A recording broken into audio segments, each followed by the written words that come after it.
Hello everyone, कैसे हैं आप सब लोग। आई होप आप लोग अपने घरों पे सेफ होंगे। तो आपको बता दूं, एक रिक्रूटमेंट जो है वो आई है गवर्नमेंट ऑफ इंडिया के द्वारा, यानी कि मिनिस्ट्री ऑफ रेलवेज के द्वारा। बहुत टाइम से जो बच्चे वेट करते आ रहे हैं।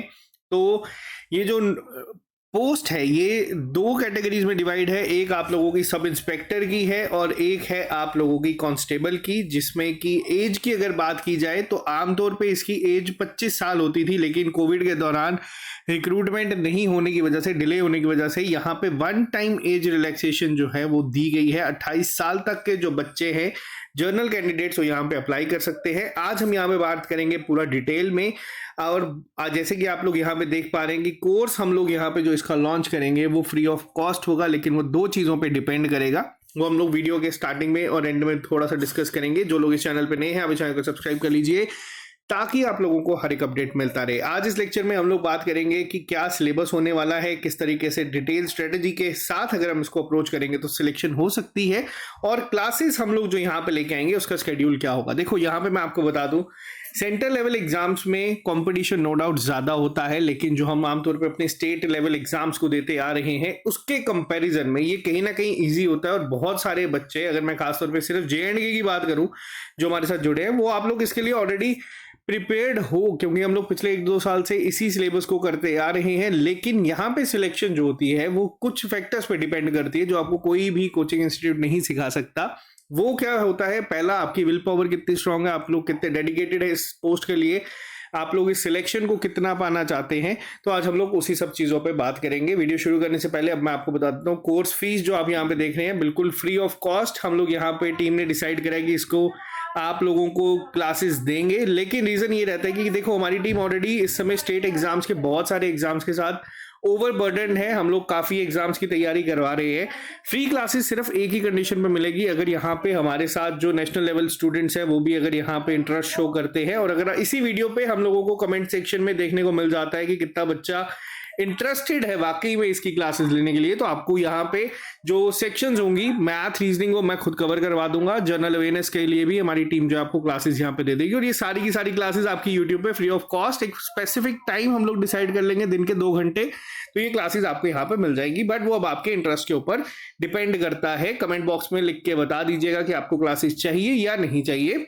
अब बात करते हैं हम लोग यहाँ पे एग्जाम पैटर्न के ऊपर। देखो एग्जाम पैटर्न की अगर बात करें तो आमतौर पे जो हम लोग एग्जाम्स देखते हैं, अगर स्टेट की बात करें तो स्टेट में आपको 120 मिनट मिलते हैं 120 क्वेश्चंस के लिए। सेंटर की बात करें तो SSC की अगर बात करें तो 60 मिनट मिलते हैं 100 क्वेश्चंस के लिए। बट यहाँ पे क्या है, यहाँ पे आपको थोड़ा सा एक चेंज देखने को मिलता है।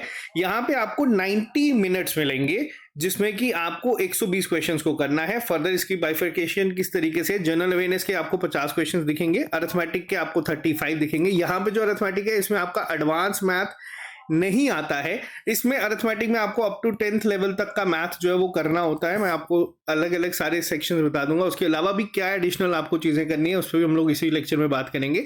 और जनरल इंटेलिजेंस रीजनिंग के भी आपको 35 क्वेश्चन देखने को मिलेंगे। देखो यहाँ पे क्या है, इस पूरे पैटर्न की अगर बात करें 90 मिनट में 120 क्वेश्चंस करना ज्यादा डिफिकल्ट नहीं होता है। रीजन क्या है, अगर हम ये 50 क्वेश्चंस की बात करें, अगर आपको आता है तो ऑन एवरेज अगर आप 30 सेकंड्स भी लगा के चलते हैं एक क्वेश्चन को रीड करके आंसर करने के लिए, तो आपका ये 25 मिनट में ये सेक्शन कंप्लीट हो जाता है। यानी कि 50 क्वेश्चंस आप कर सकते हो, और उसके बाद भी आपके पास काफी ज्यादा 65 मिनट, 1 घंटे से ज्यादा टाइम बचता है सिर्फ 60-70 क्वेश्चंस को करने के लिए, अनटिल एंड अनलेस आप लोगों को वो क्वेश्चंस आते हों। आपको कौन से क्वेश्चन को अटेम्प्ट करना है, कौन से क्वेश्चन को स्किप करना है, ये चीज जो है ये आपकी सिलेक्शन डिसाइड करती है। तो ये चीज हम लोग आपको पूरा यहाँ पे सिखा देंगे, किस तरीके से क्वेश्चन को डील करना है, किस तरीके से क्वेश्चन को टैकल करना है। बेसिक से एडवांस अप्रोच चलेगी। बहुत सारी जगहों पर आप लोगों ने देखा होगा, बहुत सारी जगहों पर आपको शॉर्ट ट्रिक्स सिखाई जाती है, लेकिन मैं आपको बता दूं मैंने खुद IBPS क्वालिफाई किया है, SSC क्वालिफाई किया है, लेकिन इन एग्जाम्स में मैं आपको बता दूं ट्रिक से ज्यादा जो है वो आपके बेसिक कंसेप्ट जो हैं वो काम आते हैं। ट्रिक्स देखने में सुनने में बहुत अच्छी लगती है, लेकिन एक्चुअल एग्जाम में अप्लाई करने के लिए आपको अगर कंसेप्ट पता है तो आप ज्यादा आसानी से क्वेश्चंस को निकाल सकते हैं, ये मेरा मानना है। अब बात करते हैं यहाँ पे थोड़ा सा और डिटेल में। देखो अरिथमेटिक का अगर बात करी जाए, अरिथमेटिक सिलेबस की ये पेपर 3 स्टेजेस में होगा। पहला आप लोगों का रिटन टेस्ट होगा जो कि सीबीटी मोड में करवाया जाएगा। उसके बाद आपका physical standard test, physical measurement test, ये आपके होंगे। तो टोटल 3 स्टेजेस में होगा। पहला जो है इसका सिलेबस हम डिस्कस कर देते हैं। देखो अर्थमेटिक की बात की जाए तो नंबर सिस्टम जिसमें एलसीएम एचसीएफ आप लोगों को करना होगा, टाइम स्पीड डिस्टेंस जो हमारा आ जाता है, रिलेशनशिप बिटवीन नंबर जिसको हम लोगों ने वीएलडब्ल्यू के टाइम पे भी करा था, जिसमें आपका फ्रैक्शंस के क्वेश्चंस पे आ सकते हैं, यानी कि अगर हम बात करें डेसिमल्स के क्वेश्चंस पूछे जा सकते हैं, इस तरीके के क्वेश्चन देखने को मिल सकते हैं। Ratio, proportion, profit loss, percentage, sorry number system 2 बार रिपीट हो गया यहाँ पे, कोई बात नहीं। मेंसुरेशन के बेसिक 2D 3D फिगर्स दोनों, यानी कि क्यूब, क्यूबाइड, सारे आपको यहाँ पे थोड़ा सा ये ध्यान रखना होगा। Interest, simple interest, compound interest, average, और इसके साथ ही थोड़ा सा टाइम एंड वर्क, इन सब चैप्टर्स को हम लोगों को करना होगा। ज़्यादा डिफिकल्ट ये नहीं है, बट आपको एक प्रॉपर अप्रोच पता होनी चाहिए। तो यहाँ पे आप लोग 35 में से 35 जो है स्कोर करके आ सकते हैं आसानी से, यहाँ पे इस पर्टिकुलर एग्जाम की बात की जाए तो।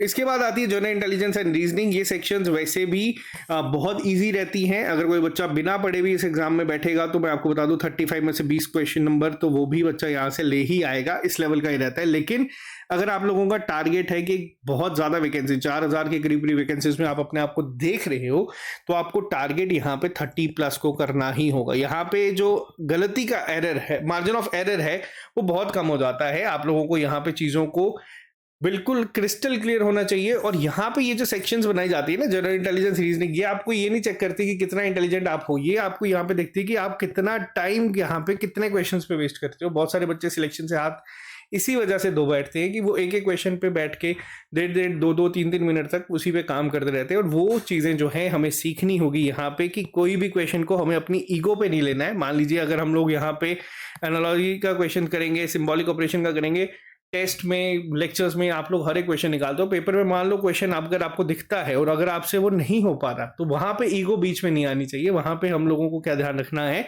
वहां पे हमें चीज़ों को सीखना है कि क्वेश्चन को स्किप कैसे करना है, लास्ट में कैसे अटेम्प्ट करना है। मैं अगर अपनी बात करूं तो एसएससी के सीजीएल के लगातार 3 साल मेरे पास इसके स्क्रीनशॉट भी है। टायर 1 की अगर बात करूं, जैसे ये आपका सिलेबस है, तो मैंने लगातार 3 साल 170+ स्कोर करा है। इसके पीछे एक रीजन है, क्योंकि बहुत सारी चीजें ऐसी थी जो हम लोगों ने एग्जाम हॉल में सीखी है बैठ के, और वो आपको सिर्फ वही इंसान सिखा सकता है जो एक्चुअल एग्जाम्स में अपीयर हुआ हो।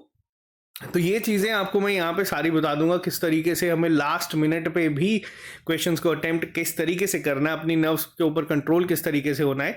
वो जब मैं क्लासेस लाऊंगा तो मैं सारे डिटेल में आपको बताऊंगा। अभी तो मैं बस आपको एक सिलेबस डिस्कशन की फॉर्म में बता रहा हूँ। इसके बाद आता है हमारा सबसे मेजर सेक्शन जो है जनरल अवेयरनेस, 50 मार्क्स का। अब देखो बहुत सारी जगहों पर आपको देखने को मिलेगा अलग अलग चीज़ें जो है वो आती हैं। जैसे कि सबसे पहले इंडियन हिस्ट्री की बात करें तो जो सबसे बड़ी गलती बच्चा क्या करता है, सबसे पहली गलती बच्चा देखता है जनरल अवेयरनेस। बच्चा मार्केट में जाता है, जीके की कोई ना कोई बुक उठा देता है, लुसेंट उठा लेगा, मनोहर पांडे उठा लेगा, और उस बुक को जब आप ओपन करोगे आपको सबसे पहले देखने को मिलती है एंशिएंट हिस्ट्री। जब इंसान एंशिएंट हिस्ट्री वो पढ़ना शुरू करता है, उसको स्टार्टिंग में थोड़ी बोरिंग लगती है, फिर वो पढ़ते चलता है, और उसको ना एक पॉइंट पे आता है कि इंसान को लगता है यार छोड़ो यार बहुत बेकार है, नहीं हो पाएगा मेरे से। अब यहाँ पे गलती क्या होती है, यहाँ पे आपको यूपीएससी लेवल की चीज़ें नहीं पढ़नी है, आपको वो चीज़ें पढ़नी है जिससे आपका पेपर में क्वेश्चन निकल जाए। अब उसके लिए सिलेक्टेड टॉपिक्स हैं, सिलेक्टेड क्वेश्चंस हैं। आपको यहाँ पे देखना है कि रेलवेज ने पहले कितने क्वेश्चंस पूछे हैं या एसएससी क्या क्वेश्चंस पूछता है, वो बेसिक लेवल के होंगे। आपको एक लिमिटेड अप्रोच के साथ जाना है ताकि जो आपका लास्ट मिनट में रिवीजन होगा उस पर आप लोग ज़्यादा काम कर सके, और वो आपको एक एज यहाँ पे देगा। मॉडर्न हिस्ट्री के ज़्यादा क्वेश्चन पूछे जाते हैं, एंशिएंट मिडिवल के नॉर्मल क्वेश्चन पूछे जाते हैं जो बहुत हाईलाइटेड पार्ट्स हैं। जैसे कि अगर बात करें हमारे बुद्धिज्म पे कुछ पर्टिकुलर चीज़ें हैं उस पर क्वेश्चन पूछ ले जाएंगे, जैनिज्म के ऊपर कुछ पूछ ली जाएंगे। एंशिएंट की अगर बात करूँ तो वैसे ही बात की जाए अगर मॉडर्न हिस्ट्री के ऊपर, तो हाईलाइटेड इवेंट्स जो है वो ज़्यादातर देखने को मिलते हैं, तो उसको उसी अप्रोच से काम करना है। ऐसा नहीं है कि हम लोगों ने इस पेपर की तैयारी के बाद यूपीएससी सीधा देना है, वो नहीं चीज़ होनी चाहिए। हमें अप्रोच वही रखनी है जिससे हमारे पेपर में ये 50 में से एटलीस्ट 30+ क्वेश्चन जो हैं वो तो सही हो ही हो, फिर आप लोगों का रिटर्न आराम से क्लियर हो जाएगा। इसके लिए आपको डिटेल की क्लासेस डिटेल में अगर चाहिए तो मेरे को आप लोग कमेंट बॉक्स में बताना, हम लोग उसके इस पे तभी एफर्ट अपनी टीम डालेगी हमारी, क्योंकि हमारी टीम जो मैंने आपको स्टार्टिंग में बताया था बहुत बिजी है स्टेट एग्जाम्स को लेके। अगर सेंटर लेवल पे भी बच्चे यहाँ पे इंटरेस्टेड होंगे तो हम लोग यहाँ पे एक प्रॉपर सीरीज आप लोगों के लिए ले आएंगे। इसके बाद अगर मैं बात करूँ फिजिकल जो हमारे यहाँ पे टेस्ट हैं अब यहाँ पे सबसे पहली बात की जाए कांस्टेबल के ऊपर, तो कांस्टेबल की अगर यहाँ पे बात करूँ तो कांस्टेबल की अगर यहाँ पे बात की जाए तो कांस्टेबल में सबसे पहली जो चीज़ों का ध्यान रखना है, जो यहाँ पे लोग अपेयर करेंगे, यहाँ पे क्राइटेरिया जो है पहले ही सेट करा गया है।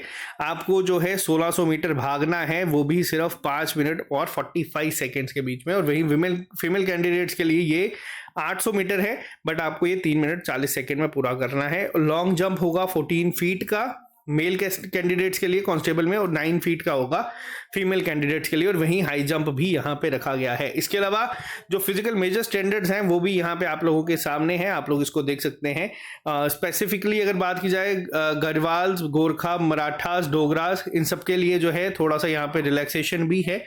और अगर मैं बात करूँ यहाँ पे हमारे जो सब इंस्पेक्टर की क्राइटेरिया की जाए तो यहाँ पे 1600 मीटर का भागना है आपको 6 मिनट 30 सेकेंड में। तो सेम ही है, यहाँ पे ज़्यादा डिफरेंस नहीं है, आप लोग इसको देख सकते हैं। अगर आप इसके लिए एलिजिबल है तो आप लोग यहाँ पे कर सकते हैं। बात करते हैं स्कोर्स के ऊपर। देखो, अगर आप लोग इंटरेस्टेड हो, अगर आप लोग वाकई में चाहते हो कि आपको यहाँ पे इसके लिए पूरा बिल्कुल जीरो से लेके एडवांस तक क्लासेस जो है वो मिल जाए और आपका तैयारी पूरी हो जाए, तो आप लोग यहाँ पे कुछ नहीं करना, आपको चैनल को सब्सक्राइब कर देना और कमेंट सेक्शन में लिख के बताना है। अगर इस वीडियो पे ही 1000 कमेंट तक हुए कि वहाँ पे बच्चा इंटरेस्टेड है और वाकई में आपको ये क्लासेस चाहिए, तो आप लोग बता दीजिएगा। हम लोग यहाँ पे आपके लिए ये पूरी डिटेल में क्लासेस एक पूरा टाइम टेबल के साथ हम लोग यहाँ पे ले आएंगे। अगर आप लोग इंटरेस्टेड नहीं होंगे तो हम लोग स्टेट एग्जाम्स को जो टारगेट कर रहे हैं हम उन्हीं पे टारगेट करके उसी पे फोकस करते लेंगे। लेकिन आपको एक चीज़ बता दूं, 4000 वैकेंसीज बहुत ज़्यादा होती है। हम लोगों ने भी सेंट्रल लेवल एग्जाम्स पे क्वालिफाई करा था, नेशनल लेवल एग्जाम्स को क्वालिफाई करा था, और नेशनल लेवल एग्जाम्स का बहुत फ़ायदे हैं। जैसे कि अगर रेलवे डिपार्टमेंट में आप लोगों की जॉब लगती है और हर एक अपॉर्चुनिटी जो है वो काउंट होती है। अगर आपके सामने एक बहुत बेहतरीन अपॉर्चुनिटीज़ है जिसमें आपको 4500 के करीब की वैकेंसीज देखने को मिल रही है, तो मैं ये कहूँगा कि हर एक बच्चा ज़रूर इसको अप्लाई करे। आपको अगर अपने जो जोन है वो अगर अलॉट हो जाता है तो बहुत ज़्यादा पर्क्स और बेनिफिट्स आपको इस पोस्ट में मिल सकते हैं। तो बाकी कमेंट बॉक्स में लिख के बता दीजिएगा। इसकी क्लासेस के लिए अपडेट मैं 2 से 3 दिन का आपको टाइम देता हूँ, उसके बाद हम लोग यहाँ पे पूरा डिटेल में बात करेंगे कि क्या ये चीज़ें कंटिन्यू होंगी या फिर हम लोग जो चीज़ें करते आ रहे हैं उसी पे फोकस करेंगे। तो आज के लिए सिर्फ इतना ही, मिलते हैं आप लोगों से जल्दी नए लेक्चर के साथ। अभी के लिए दीजिए इजाज़त। Have a nice day, bye bye, take care, all the very best, see you soon. आज है 15 तारीख, इसको आप अप्लाई कर सकते हैं। और अगर आप लोग चाहते हैं क्लासेस शुरू हो तो मैं आपको 4 से 5 दिन का टाइम देता हूँ। 20th को हम लोग डिसाइड कर देंगे, हमारे टेलीग्राम ग्रुप पे हम लोग ये बता देंगे कि इसकी क्लासेस को हम लोग कंटिन्यू करेंगे या नहीं करेंगे। तो see you soon, bye bye, take care, all the very best.